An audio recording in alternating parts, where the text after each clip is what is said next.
lights and stuff like that. That, and then we put cameras everywhere.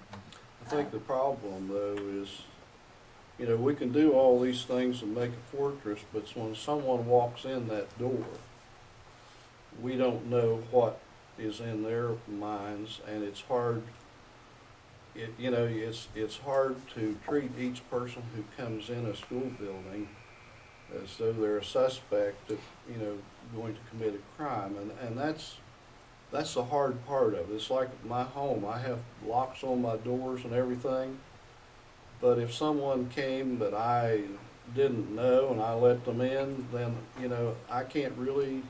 you can't really prepare for every possible threat or danger there. And, I'm going to go to Nitro High School tomorrow, and they will go through my satchel, and they'll find Shakespeare and Chaucer and some other things, but they want to be careful when you come in. They don't know me, other than to know that I'm coming to lecture, but they will check me, and I think this almost has to be done. I'm setting up a meeting with the governor and some folks. They want to know each person's name, what they do, how they can get hold of. They're going to know everything about every person before we go there. And if anyone shows up with us that's not on that list, it's over. We're not going. I think this was a terrible tragedy, and I'm sure it's going to cause all of us to think about ways that we could maybe better prepare and prevent. Prevent would be the thing. But I think from what I'm hearing and the experience I've had, there are some mental issues with people out here that we can't really, we can't ascertain the extent of them. I've had some experience with some folks. They look like we do, talk like we do, and they're like we are, except when something troubles them. And you can't predict when that's going to be. But I think, we need to be, and I'm sure Mr. Blankenship's on this, we need to be as careful and cautious as we can be. And we have security plans for all the schools that have been approved and on file with the department, so. And that's a requirement for all schools in West Virginia. I'm thinking of those trailers at Normantown. You could probably shoot right through the walls on them. Where would those kids hide? Yeah, It's bad there. It's really bad there. That's one of the biggest concerns too was that we have schools, then the kids have got to move to another school, like in Normantown and Troy, to go to the cafeteria and things, and that was a big concern with when Larry Barton was here and he was the principal over at Troy. What would happen while those kids were moving from, you can lock them down in the school, but what if they're in transit?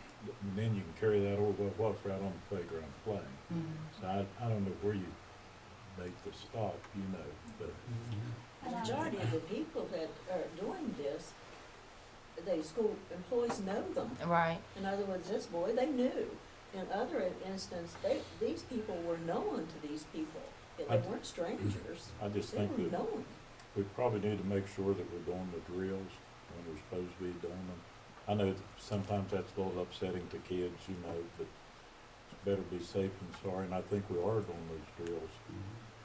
And it's kind of ironic, they had just done a drill there at that school a week or so before that. And Everybody knew what to do. yeah, and they all done what they needed to do. It was,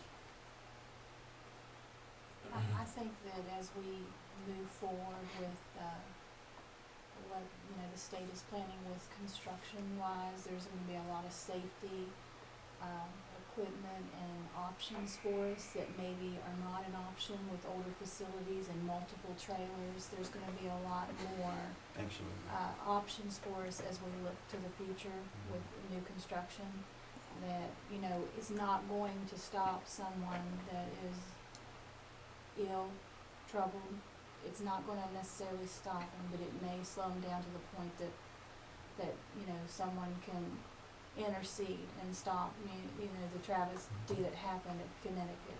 I think that right now we're doing the best that we can do with what we have to work with right now. I think we're preparing our teachers. I think we're we're running the drills, we're using our safety plan money to the best of our ability, and like just the drills that the teachers do here at the high school with covering windows, covering doors, and we can only do what we can do to prepare ourselves and our students, but in the future, as we look to new construction, I think there's gonna be a lot more options for us. And all the new designs they are required to have security plans. Because of everything that's happened, it's Mhm. triggered people to be more innovative with the designs of buildings, the layout, where the kids are gonna be moving, where they're gonna be open, to those risks. Yeah,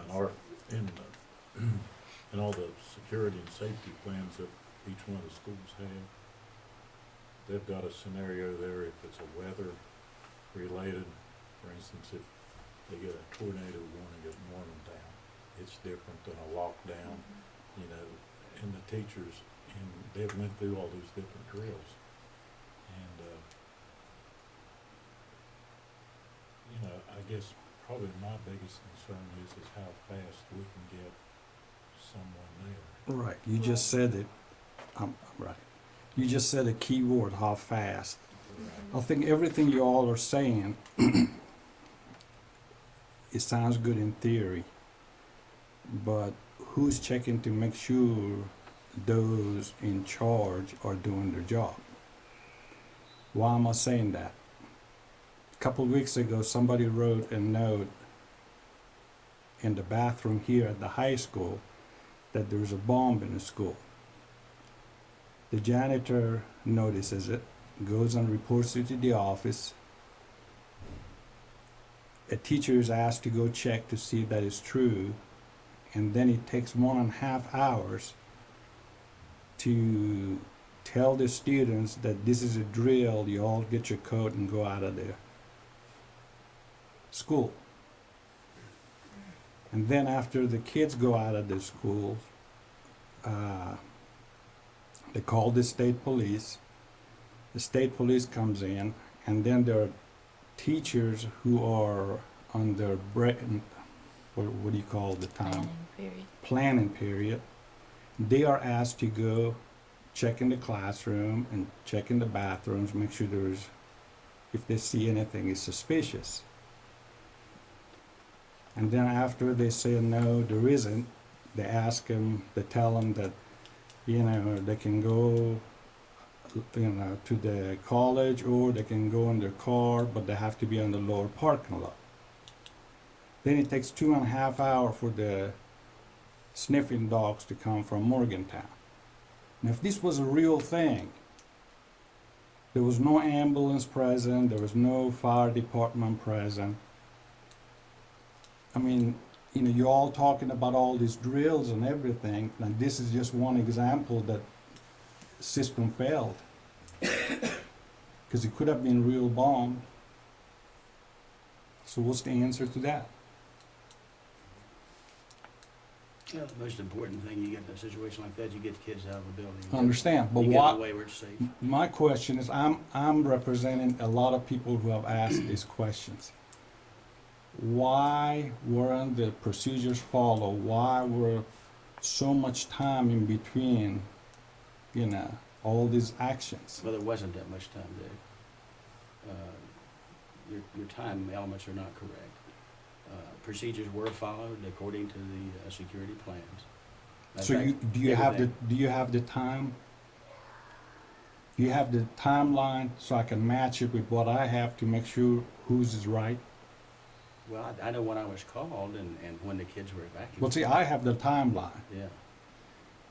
and you say that my timing is not correct. Do you have a timeline? No, that you can- there wasn't an hour and a half when the thing was, the note was found and when the kids were evacuated. Certainly not.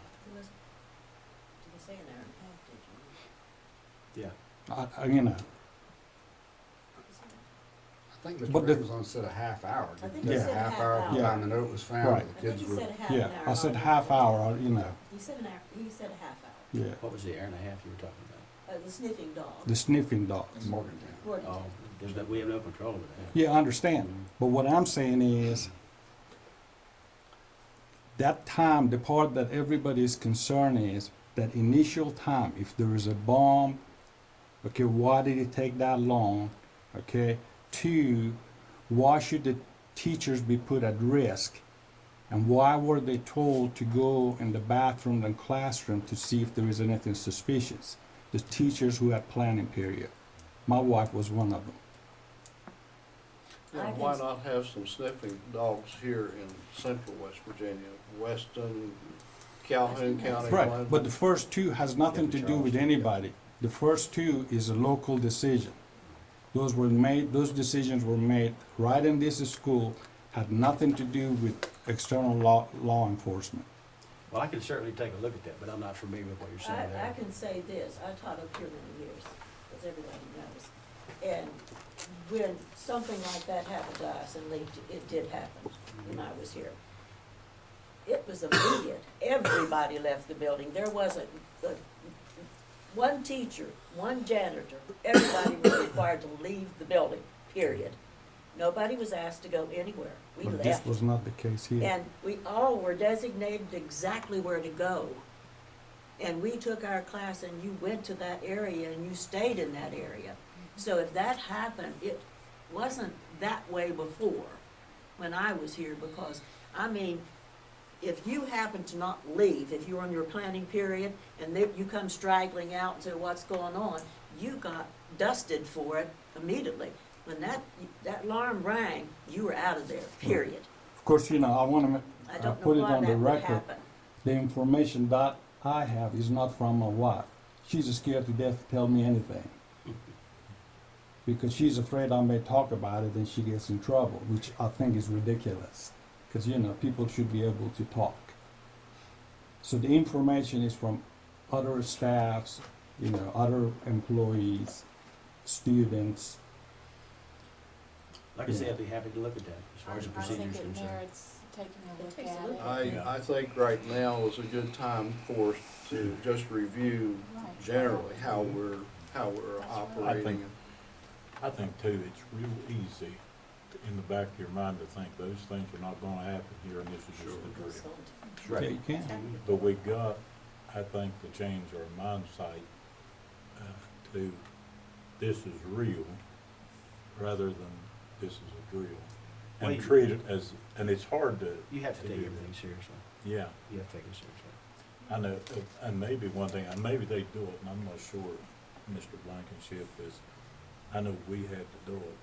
We had all of our drills, but you had to put that timeline in there. Yes. Yes. And that went into our central office and it Every became time. part of our emergency plan. Mm-hmm. And those were routine, and we probably should have that for Normantown. Yeah, well, see, that's or what I'm any of our saying, like in schools. this drill, there should be a timeline. Yeah, and we had to know how And long what it took everything was all the done. employees to get out of that building. Absolutely. We did this. Well, that's good practice if nothing else. Because Yeah. time is of the essence, like, Yeah. that is a life and death, and just as Tom said, They- that would be a wonderful tool to have a timeline if we don't. That's why the state requires you to time the drills to see, and you must clear the building under the drill of the state. Fire drills. And then with You those have to. timelines in place, then people need to be held accountable if they're not followed. If you have it in policy, you have it in place, then those that are to, I know there's the human element where there could be error made, but do their very best to carry it out. I suspect that probably, all the security plans will be relooked in this state. Yeah, I believe so. As a result of Everything this that's happening. I unfortunate. think we're events. going to have to look at the part that designate somebody that will have a firearm in the school system. I know in Ohio, where my grandson is, he is the firearm in the school, in the career center. That's all his job is, This one? To be a security. just security in the career center. That's all he does. And he has his gun on his hip, the whole We have business. several schools that That's, do that. several schools are I guess doing this Lewis now. County, Be a wonderful Does that- opportunity Lewis for County does returning it. veterans for part-time or Yes. full-time employment, or someone in the criminal justice program. It's the pro program. Yeah. It's, But now, they do it resource in Lewis officers. County. Yeah. They even have that right now in Lewis Yeah, County. very- And we may have to look at something like that. I already did as far as getting the grants for that. There's a certain amount of money at different times, and pay particular attention to that, try to get a grant to put an officer in the high school. Well, you know, unfortunately, again, I'll share some statistics that I stumbled on today, and I wanted a copy, and I was not able to get it.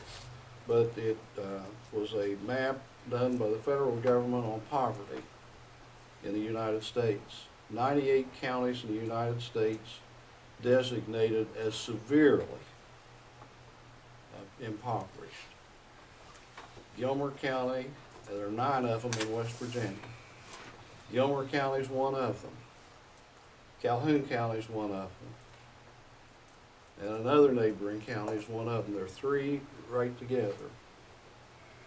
My point is that as people become more impoverished and more desperate, we can expect to see more desperate behaviors. And, you know, there's no way around it. We've been saying that poverty is the worst we've ever seen it.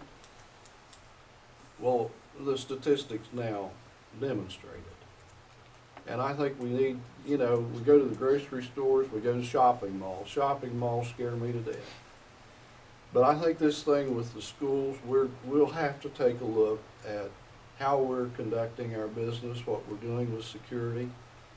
The truth is, there's no way to make a 100% secure public facility. The most dangerous person in the world is a suicide bomber. Yes. But in the cases that we're having here, it's just as bad because those people have already made up their mind they're gonna commit suicide. So what can you do to stop them? I mean, you don't scare them, anything you can do, because in all those cases, practically every one of them, as soon as they done whatever damage they could do, they committed suicide. But they knew that when they went in, so it's very hard to stop somebody that doesn't care where they live or not. You Yeah, know? and that's unfortunately what our soldiers are facing in Afghanistan. Absolutely. Iraq. That's right. It's difficult when Same somebody's willing to mentality. give up their life. Well, Zender, I'm sure we will be revisiting this issue from time to time as we learn more. But I think it's a very serious concern, and I'm glad that you brought it up. One of Laura? the questions I had about the timeline had to do with how many steps in the procedure do we have? The more steps you have, the longer it takes before you can respond. Maybe under certain conditions that just about anyone could set off an alarm or do something without having to go up the chain of command and maybe get someone out of a meeting or whatever. Yeah, all of our, good question, all the plan we have was developed by the RESA. So all the counties in RESA 7 have the same plan. Yeah. Oh, I'm not being Yeah, critical. and I'm just- I suspect at our next meeting, that might be one of the topics of discussion, would be, do our plans work? You know, do we need to relook the plan? Yeah. They just revised those plans last year. Yes, they did. Yeah. Mhm. Yes. And probably as more tragedy happens, they're gonna have to be revisited. You know, not completely overhauled, but tweaked to a certain And extent. many times, maybe even in the retrofitting of what we've got. Yeah. You know, we've solved the problem with the building of new schools. You know, that probably gonna be solved as far as the security in place, Mhm. but not with the old schools. Right.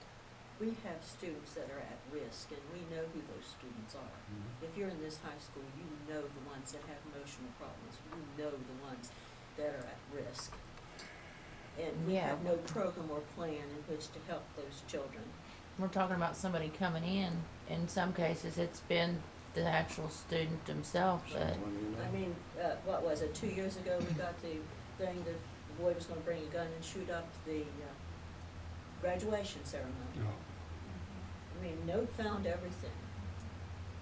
I mean, it just, not, and we knew this boy, we knew the boy had a problem, and we've got about 5 of those right here, right now, that we know need help, need to be talked to. And we need, that's the other thing they need to go after, is the ones they know that are at risk, that is going to have these problems. Okay, the next person to speak, Phyllis Starkey. I will read all my statements. Phyllis, you have a right as a member of the public to address the board, but as a board member, you can't be public and board at the same time. So if you would, Be glad if to. you'd address us. Be glad to. I should be able to do this in a board meeting.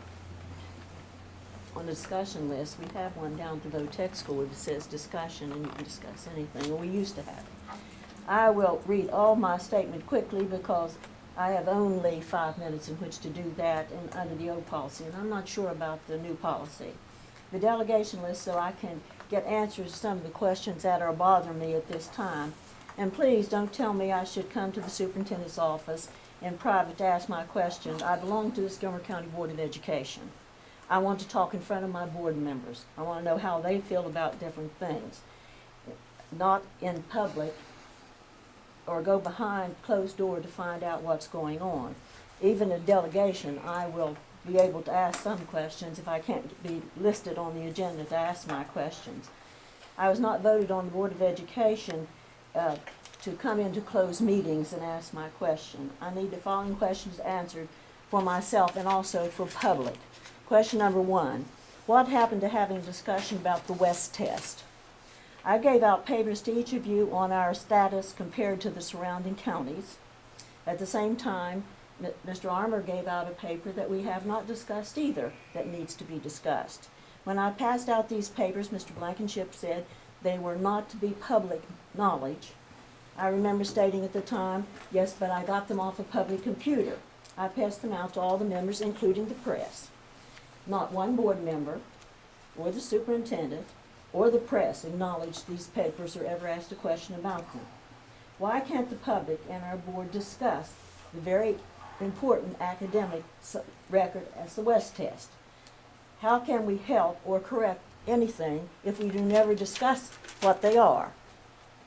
Question number 2, why hasn't it been published or discussed that the Board of Education was found correct on the student transfer question by a parent to the county and the Supreme Court? There is no gag order on this situation. Now, we were sued. The past board felt that the need of our actions, that all individuals would know that the Board of Education had to make transfers for the students for the good of the school system, that we couldn't hire teachers in the middle of the year and such and such. And so we did this so we wouldn't be repeatedly challenged by a parent because the law said that we could do it. I think we should have been told or even should have had a copy of the ruling of the Supreme Court and what was happening. Also, I asked if the state has asked that our lawyer fees be returned to us from the complaining party. Remember, these are funds of our students for their education. And they are not going to use these unless the complainant returns our lawyer fee. And I think this is a considerable fee in the thousands of dollars. However, this board was sued and we were not privy to any ruling or how much our lawyer fee cost us for the county or the Supreme Court trials. I know this will be a private executive session. I was sued. I have the right to this information.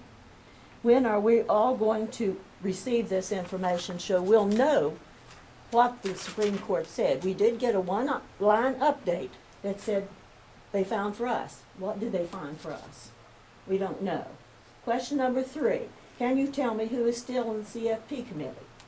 I want the minutes from the last 2 CFP committee meetings as well as who was present at each meeting that voted for any material.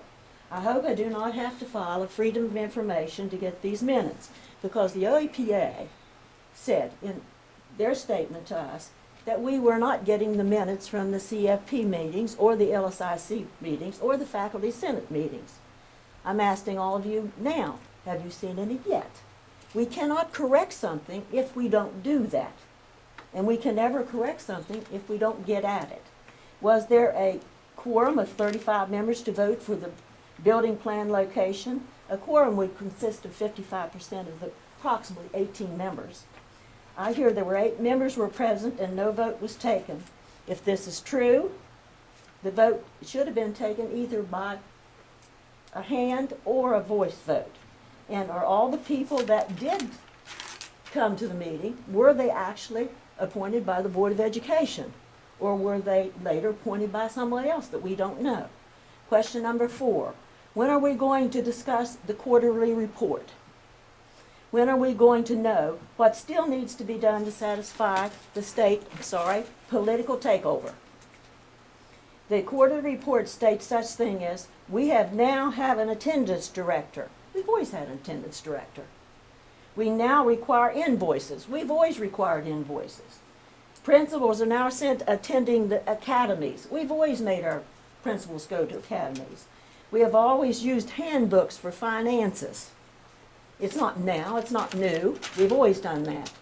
Also, seniority list has always been posted. I remember asking Mr. Blankenship on September 15th, the first year he came, are we going to post the seniority list? We've always posted it. All support groups are audited. Now, they've always been audited. As I questioned a little while ago, did they correct those things? I don't know. I could go on and on. Please tell me what has been done that needs corrected for the takeover. Do not repeat what have always been done about and say they're new things. These things may be new to you 3 members, but they're not new to these 2 members. We know. We've been here. In closing, the new 2013 Board of Education meeting, I will try to tell you why I need 2 schools. Regardless if you're putting one over there, we still need 2. That the high school should not be put up a hollow on Little Crooked Creek, especially when Mr. Morris has already offered to give us land in Glenville. And you must remember that we've had a high school in this town between 40 and 50 years, over 100 years. We've never taken it out. And that the 7th and 8th grade is not, as this book says right here. If you notice, it says K through 8. I didn't know anything about K through 8 being put in a building. We didn't say that. We haven't heard anything about a high school going over Little Crooked Creek, but evidently it was reported in the board meeting, and it's in this book that the architect, if you look at the architect plan, it says that right up there. That is K through 8. What happened to preschool? Also, I would be prepared to give the major reasons why we should not move the 7th and 8th grade or the high school to Little Crooked Creek Hollow.